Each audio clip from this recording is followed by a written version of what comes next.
ఈ రాష్ట్రంలో ఉన్నటువంటి చంద్రబాబు గాని, పవన్ బాబు గాని, జగన్ బాబు గాని కనీసం ఖండించకపోవటం అనేది దుర్మార్గం అన్నారు. మీరు మోడీకి బానిసలుగా మారారా? లేకపోతే అంబేద్కర్‌పై అమిత్ షా చేసిన వ్యాఖ్యలను ఖండించాలని, లేదంటే దేశవ్యాప్తంగా పెద్ద ఎత్తున ఆందోళన జరుగుతున్నా ఏమాత్రం కూడా మాట్లాడకపోవటం శోచనీయమని అన్నారు. నరేంద్ర మోడీ తానా అంటే వీళ్ళు తందానా అంటున్నారన్నారు. ఈ దశలో అన్ని వర్గాల ప్రజలు పోరాటానికి సిద్ధం కావాలని సిపిఐ నేతలు పిలుపునిచ్చారు. లేకపోతే దేశంలో పెట్టుబడిదారుల పరం అయిపోయి గతంలో బ్రిటిష్ దొరలు ఎలా దోచుకున్నారు, ఈ రోజు నల్లదొరలైనటువంటి ముఖేష్ అంబానీ, గౌతమ్ అదానీ లాంటి వారు దోచుకుని ప్రజల్ని పీల్చి పిప్పి చేస్తున్నారని, ప్రజలు పోరాటానికి 2025 మొత్తం పోరాడి లౌకిక రాజ్యాంగాన్ని, ప్రజాస్వామ్యాన్ని, రాష్ట్రాన్ని, దేశాన్ని రక్షించుకోవటానికి ముందుకు రావాలని జంగాల అజయ్ కుమార్ విజ్ఞప్తి చేశారు.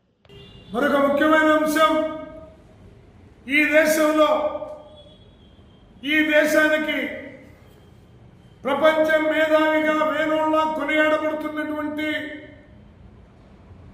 డాక్టర్ బిఆర్ అంబేద్కర్ గారిని అమిత్ షా సాక్షాత్తు పార్లమెంటు సాక్షిగా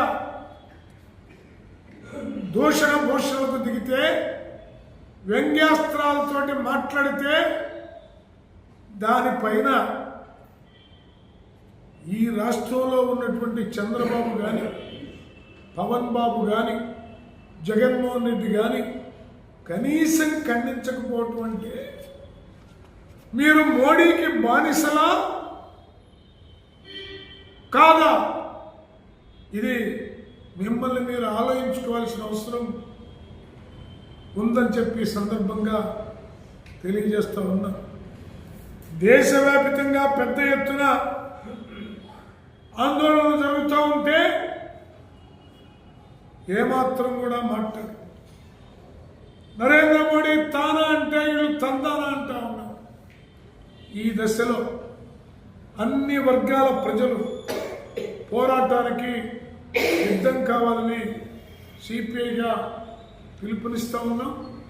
దీంట్లో లేకపోతే మన దేశంలో పెట్టుబడిదారుల పరమైపోయి గతంలో బ్రిటిష్ దొరలు ఎలా దోచుకున్నారో ఈరోజు నల్ల దొరలైనటువంటి ముఖేష్ అంబానీ, గౌతమ్ అదానీ లాంటి వాళ్ళు దోచుకొని పీల్చి పిప్పి చేస్తున్నటువంటి స్థితి నుంచి ప్రజలు పోరాటాలకి 2025 మొత్తం పోరాడి మన లౌకిక రాజ్యాంగాన్ని, మన ప్రజాస్వామ్యాన్ని, మన రాష్ట్రాన్ని, దేశాన్ని రక్షించుకోవడానికి ముందుకు రావాలని విజ్ఞప్తి చేస్తాము.